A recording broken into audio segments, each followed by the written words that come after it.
Hello, my dear students. This is RV Jambagi welcoming you all for ninth standard online classes.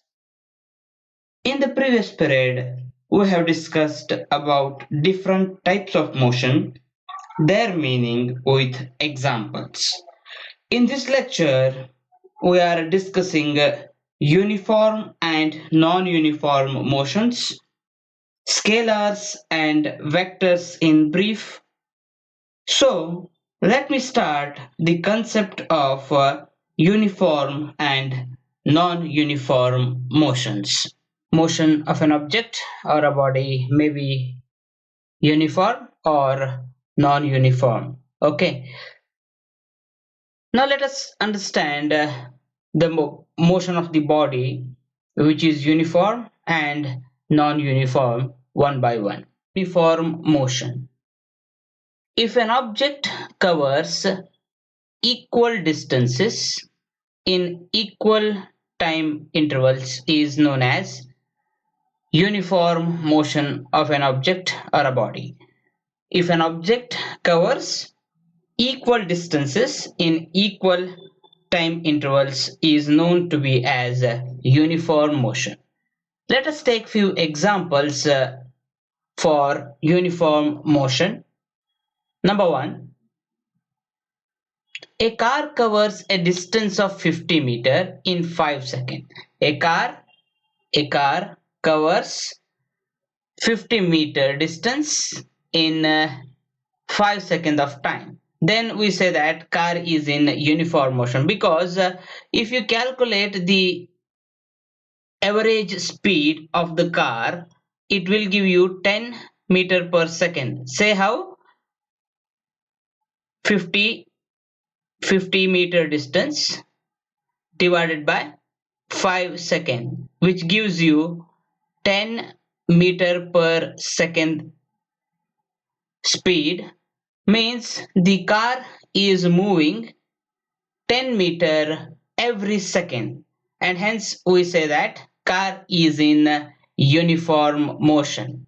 Okay, I hope you got this example right.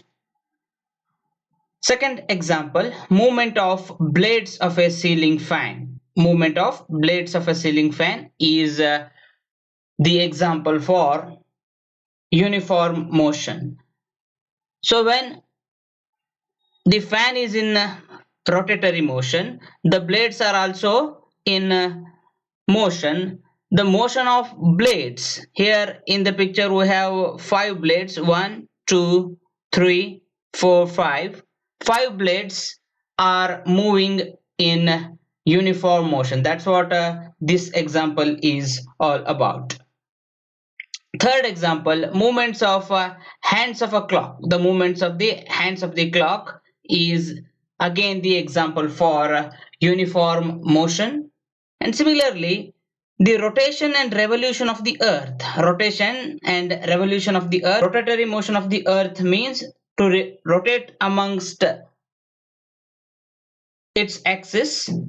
Okay, and revolutionary means to revolve around the sun. The rotation and revolution of the earth is fixed, and hence it is also an example for uniform motion.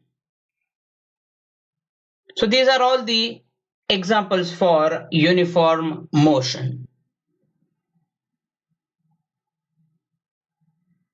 Next one, non-uniform motion.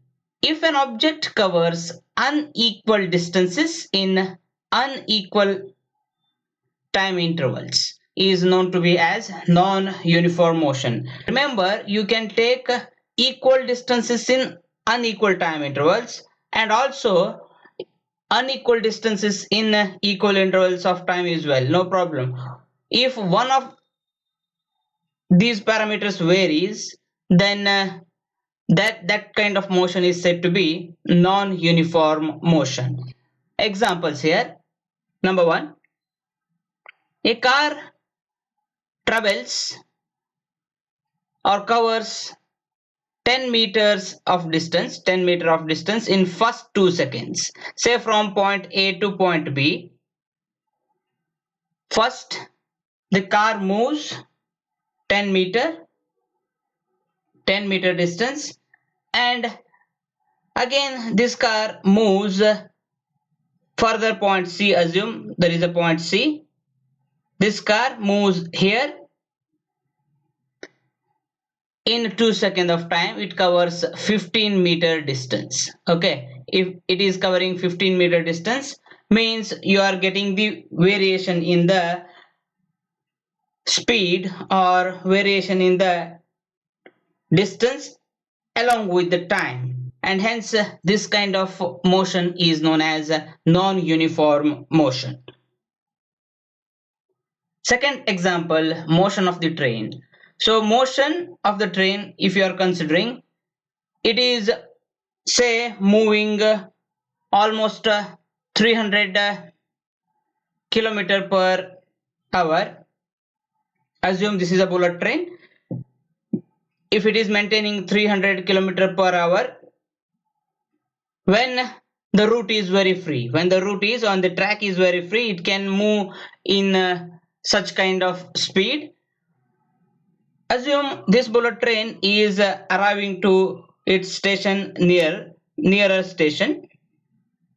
It is maintaining around 50 km per hour, and assume even it can be 10 kilometer per hour, and even at the stopping point it may be 0 kilometer per hour. So these are the points in which train is moving. Assume that when such speeds are maintained, or then the motion of the train is said to be non-uniform motion. The motion of the train is considered to be in non-uniform motion. And another example, the flying bird. If you are taking flying bird, it is not maintaining the speed all the time, and hence you can say that bird is in non-uniform motion. So these are all the examples for non-uniform motion. I hope you followed the concept of uniform and non-uniform motions. Let us move to the next part, scalars and vectors. Scalars. The physical quantities which can be defined using magnitude only. The physical quantities which are already known, the quantities which can be defined and measured properly. Okay, the physical quantities which can be defined only using magnitude. So the physical quantities which are defined only with the help of magnitude are known to be as scalar physical quantities, or simply scalars. The physical quantities which can be defined using magnitude only are known as scalars.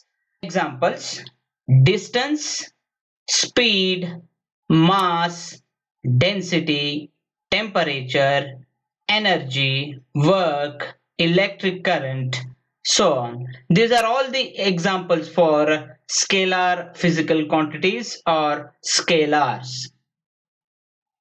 In these examples, we are only considering the magnitude part of the quantities only, and hence such physical quantities are known as scalars. A scalar can be described by a number. A scalar can be described by a number representing its magnitude or size.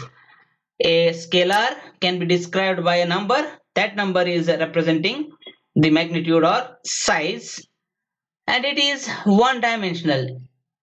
So scalar quantities are generally one dimensional. We are only taking one dimension only. Okay, generally scalars are positive. Generally scalars are positive.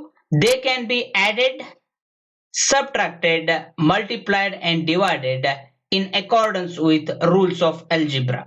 By the rules of simple algebra, scalars can be added, subtracted, multiplied and divided. And keep in mind, scalars are positive. Next one, vectors. The physical quantities which can be defined by magnitude and direction are specified, known to be as vector physical quantities or simply vectors. Vectors are nothing but they are the physical quantities which can be defined by magnitude as well as direction are known to be as vectors. Examples: displacement, velocity, acceleration, force, momentum, torque, impulse, electric fields, etc. A vector can be described by representing its magnitude or size along with the direction. A vector can be described by the magnitude or size along with the direction. They are known to be as vectors, and the representation can be done like that. And it is two-dimensional. It is two-dimensional. Okay, vectors are positive, vectors can be zero, vector can be negative. Vectors can be positive, zero, and negative. Vectors can be added, subtracted, and multiplied. Vectors are added, subtracted, and multiplied in accordance with vector algebra. It can be done added, addition, subtraction, and multiplication of vectors is in accordance with not simple algebraic methods. It has its own algebra called vector algebra. Using vector algebra, you can add vectors, you can subtract, and even you can multiply. But division cannot be done in vector algebra. As per the rules of vector algebra, division of a vector cannot be done. I hope you are following these two definitions clear with the examples well. Now, let me show a simple illustration,